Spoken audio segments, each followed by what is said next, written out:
State of mankind. How much do you know?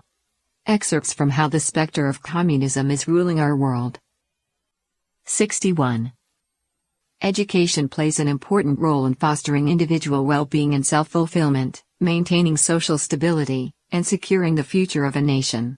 No great civilizations in the history of humanity took education lightly. The object of education is to maintain humanity's moral standards and preserve its divinely bestowed culture. It is the means by which knowledge and craftsmanship are imparted, as well as how people are socialized.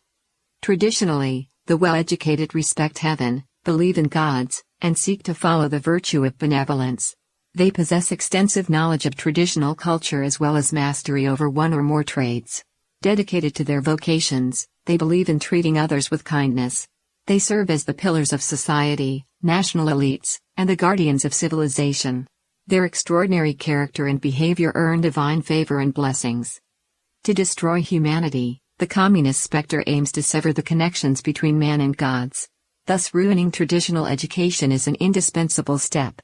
Communism adopted different strategies to attack and undermine education in both the East and West. In Eastern countries that are home to deeply seated cultural traditions, deception alone is insufficient to dupe an entire people. This necessitated the systematic slaughter of traditional elites so as to physically cut off the bearers of culture from imparting their heritage to the next generation, while at the same time bombarding the rest of the population with incessant propaganda.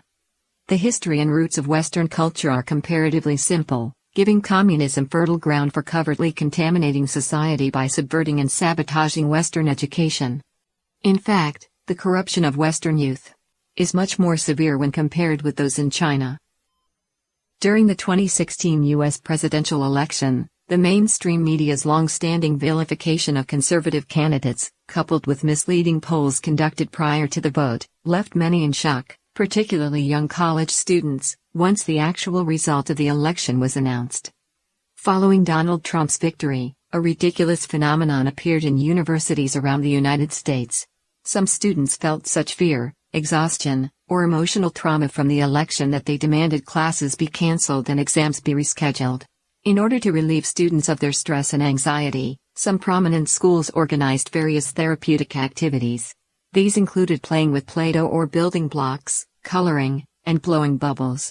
Some even provided pet cats and dogs for students to console themselves with. Many universities provided students with psychological counseling, organized help groups, and established services such as post-election recovery or post-election resources and support. The absurdity of how a normal democratic process became more terrifying than a natural disaster or terrorist attack demonstrates the utter failure of the American education system. College students, who should be mature and rational, became intolerant and infantile when confronted with change and adversity. The complete breakdown of American education is one of the most distressing things to have happened to the country in the last few decades. It signals the success of communism's mission to infiltrate and corrupt Western society. This chapter focuses mainly on the United States as an example to show how education in free societies is sabotaged by communism. Readers may apply the same logic to infer how education is being undermined in other countries along similar lines. The communist infiltration of American education manifests in at least 5 areas.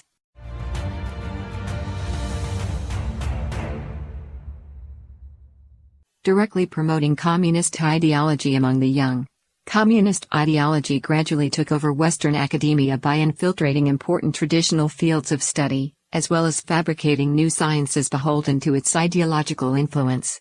Literature, history, philosophy, social science, anthropology, law study, multimedia, and other concentrations were inundated with various derivatives of Marxist theory. Political correctness became the guideline for censoring free thought on campuses.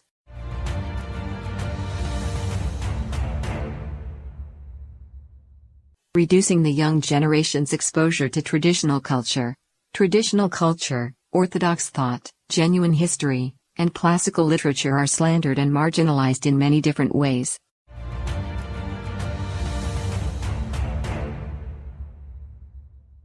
Lowering academic standards starting in kindergarten and elementary school. Because instruction has been progressively dumbed down, students of the new generation are becoming less literate and mathematically capable. They possess less knowledge, and their ability to think critically is stunted.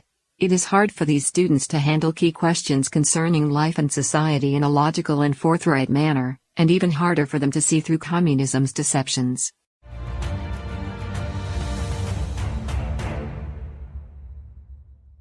Indoctrinating young students with deviated notions.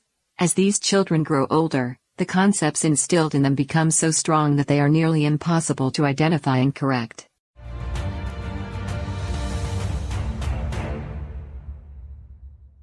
Feeding students selfishness, greed, and indulgence.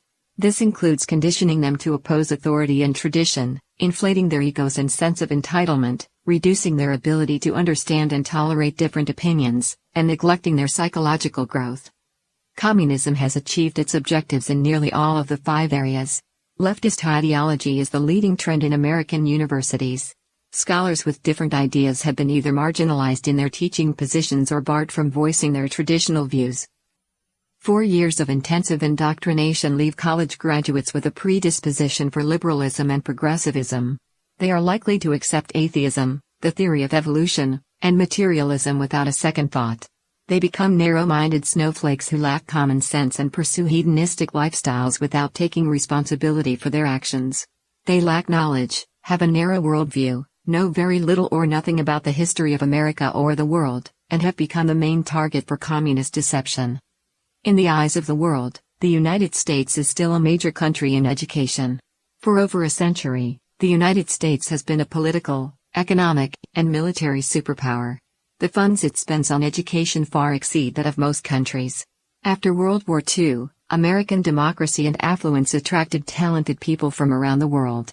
Its STEM graduate programs and professional schools are second to none.